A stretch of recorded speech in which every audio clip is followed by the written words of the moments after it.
everyone, welcome back to Evony with Genghis. Happy Easter to those celebrating it or just happy for the day off work. And, anyways, let's get to today's topic. So, I wanted to talk about alliance science. Which ones are important? What's the most important? And why? And basically, let's get right to it. And here's the alliance science. We are doing alliance capacity. 5 million. We're over halfway. I just did a lot this morning, just got on there and started pumping it because it's so important. My personal opinion is alliance capacity is the most important, and you should always stay above your alliance capacity. So, for example, we're at 120, and for 2 years old server, not that good. Elite alliances, like you look at any elite alliance, they're at 150. They're maxed out. The reason for it is more family can be with you. You can absorb other alliances on the map, right? You don't have to go to war to eliminate them, to clear the competition.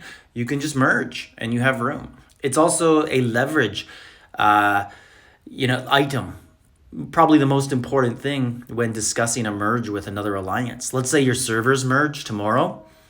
The both top alliances are going to talk and be like, should we merge? Well, who has more capacity? That's kind of who's going to be in charge. That's who's going to be the host alliance. That's probably who's going to be the R5.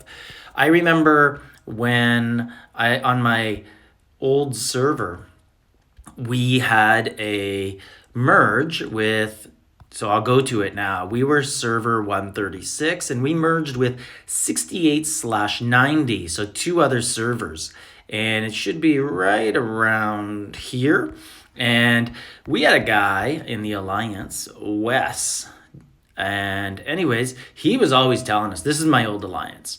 He was always telling us, like he played before. And he's like, we got to do capacity. We got to do capacity. And all of us were like, why? Look at it, 90. Because it turned into an alt alliance, so it stopped. But anyways, we're like, why do we have to do capacity? Like, we're at like 60 out of 90. We don't need it. We're struggling. We can't recruit anyone on server. We are the number 2 or 3 alliance on server. And he was right. When we merged and we talked with a couple other alliances that maybe we were better than, just younger, we had to merge into them because they had a higher capacity. And that's just the way it goes, because you can't tell them, well, no, come to us and you're going to lose 20 members because we only have 90 and you have 110 or 120. So it's very important. And we'll look at some of the other stuff in there just to go over it. And also just to look at how expensive the items are to research. So basically 5 million, there's 2 more levels after that. 7 million is the next and 9 million is the next. Once we complete this one, will we do the 7 million? Yeah, I think absolutely. That's our next one we're going to do. Get to 140. Will we do 150? Get with 9 million? I don't know. That's like a year-long mission to do 7 and 9. Like this one here to get another 1.9 million, it's probably going to take us about 2 weeks, maybe 2.5 weeks. We're doing roughly, 100,000 a day, maybe 150 on Ymir days. So 4 times a month, more people tend to check in on those days and participate and contribute. So the other stuff here, it's all pretty low, like 600,000, 1.4 million, 3.12 million for ground attack. This used to be an alt alliance a long time ago. So it didn't get the quick start for the first year. It just kind of became a place where people went because they were fed up, and then it got built up. And, you could see the shortcomings, but the more capacity you have, the quicker you could do the other stuff. Because if you get to 150, then you have, in theory, 150 accounts clicking donate minimum 2-3 times a day. Hopefully 6-7 times a day, right? Or 4-5 times a day. And that really helps out. Basically, if you want to absorb other alliances, it's going to be key for donating, key for having family members. If you don't, then you have alt alliances and maybe there's nobody running rallies there. They just farm. They're not doing as good for your family members. So it's really, really important. And the other thing that I wanted to look at with this was also your donations. You can see in your alliance who's donating, right? And you could go here, donation honor ranking, and you just click on it. And basically, you could see all the members that are donating a lot. And you could go to last week's donor. So this is this week's.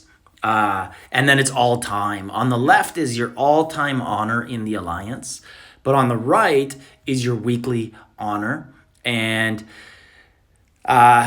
it's donation honor. And you can judge your alliance, right? If you go to last week's, you could see how everybody donated. I'm not going to scroll to the bottom, put anybody on blast, but you could keep track of this. And I know some alliances, when they're choosing who stays in an alliance, they kind of view the rallies, who's sharing, who's leading. But some alliances, some of the better ones, actually just say, you know what? We just scroll right to the bottom here, and who's donating, that basically shows activity. It shows who's logging in more often a day, and that's how we choose to make cuts. I try and do that, but it's not as accurate. Like, I try to use lots of different methods. Eyeball method, talk, ask rally runners who's helping, donations, of course, but it's not the be all end all. But I understand why some alliances would just say, no, if you're not donating, you're not helping in any other way, because it's the most basic task. And then also, when you donate, you get to go to the alliance shop and you get alliance points, and you can get some really good things in here. There's really good items that you could buy and buy daily. And VIP, there's only so many places you can get VIP, and it's basically money or alliance shop or like once a day on the wall, or you can go in the auction. But there's all sorts of reasons to donate to Alliance Science, but every alliance should work on their capacity, and after that, do the PvP ones. Now, if you're in an alliance just a little bit here, like let's say we only had 85 members and we had a 120 capacity, for sure, totally, I get working on other PvP percentages. But when you're near the max and you're always struggling, like anytime we get a new member, it's like, geez, who do we get rid of? What family members got to go? It's tough calls. It'd be much easier if we just had open spots all the time. But you should always be running your capacity as well.